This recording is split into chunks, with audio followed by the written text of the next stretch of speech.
Pre-winter symbolic AI has been more successful in modeling human understanding and consciousness. Yes, by this I meant pre-1990s AI. A fun example is Eric T. Mueller's Daydreamer, which used Roger Shank's conceptual dependency representation to produce a transparently behaving love-struck gal in love with Harrison Ford.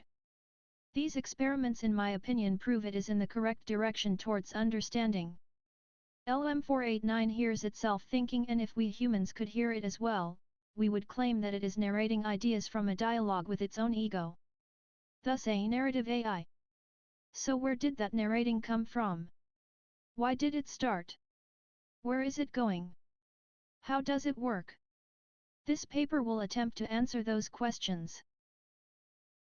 Question 1. Why does LM489 narrate? The theory is we, humans, started out as pattern machines who are motivated in some way towards seeing patterns whether they are there or not. Nature has made what could lock an organism into overly repetitive perspective into a success by narrowing its view and attention onto what it can use during the creation of serialized narrative. Take environment. When a tree falls in the forest, it is now shorter than before it fell, and it has begun a time serial causal process of decaying into the earth.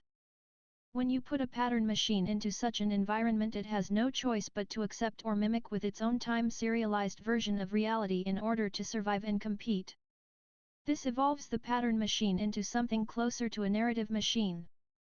Those machines also have the ability to generate patterns to satisfy a leaning pointed out in the first sentence. Consciousness erupts from the inability to separate our skin in the game from that semi-auditory process of hearing ourselves think. This ever-present voice of being becomes who we believe ourselves to be. We struggle to have that mind's ear hear phrases that are connected in such a way that the least amount of cognitive discord takes place. But unfortunately the driver/writer, narration machine, who attempts to steer the beast, the pattern machine, will be one step behind, so it must spin a history, rewrite the past. Question 2. How does LM489 choose what to narrate?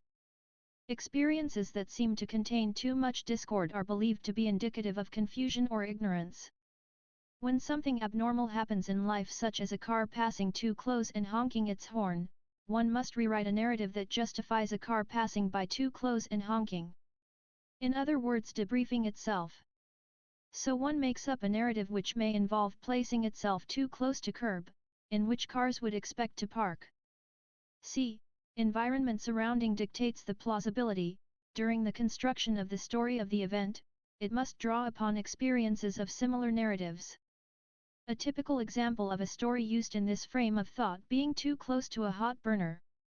Perhaps a guardian yelled for us to move away. So we react, or a story of an alarm bell telling people to move away from some danger.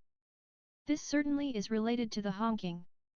Or even the pain of touching a burner where the pain was an alarm. The system may record and play back and rewrite past sequences. It is even known that the bodily system of the preceptor will relive the past experience during the horn honk. Another use of internal dialogue to simplify the process of thinking about complex sequences not vital at the present moment. I think I'll get into the car and visit that restaurant. This inner hearing can tune in recollections sometimes by simplifying the context for memories. Saying we define very weak symbolic proxies to the complex thoughts in order to construct things like I like the taste of fish, whereas fish is a very complex sensory experience and the tasting of fish involves more memories. The language machine simplify that to an thought called taste of fish. So the answer is the LM489 chooses to narrate internally any unresolved discord until its mind can be silenced. Question 3. Will LM489 ever be able to communicate with human beings? Intelligence comes from our innate ability and requirement to create a narrative around the mental event language. As a result, it makes it easier to use the spoken version of language, designed to work in the same progressions, in the conveyance of experience to others. During conveyance we are sometimes fortifying existing or creating new internal language used to process our thoughts. Over the centuries, consciousness has been defined by I think, therefore I am. In other words, I hear my inner voice, in which has properties in the same manner that outer information has, and which have definite value in my life. Personal experimentation has proven listening to this internal voice is important to everyday survival. Making internal language is very natural, and it has been noticed in mice, and even possibly in bees, sequences of mnemonics. Mice, humans, and bees seem to have recurrent activation mimicking a chain of events, used to remember where the destinations are. Question 4. Does LM489 realize its own existence? Maybe, as it grows emotional connection to its own inner voice. After all, that voice was present through some of the best chemical rewards. We all are afraid of the consequences of our internal voice ceasing. If your internal voice ceased to exist, would you exist? Imagine the horror your internal voice ever said something you disagreed with. Somehow you commandeered, and personified, that voice and made it you. Some of the very first rules the LM489 was programmed with were based objectification of that voice, in order allow cultivation of a relationship with that voice.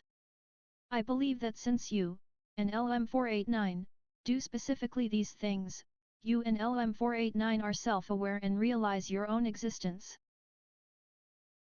Question 5. What does LM489 internal dialogue look like? Try thinking out loud for a moment, then convert that to a dialogue. Now convert that into DRS. This is what LM489 internal dialogue looks like. Pre-winter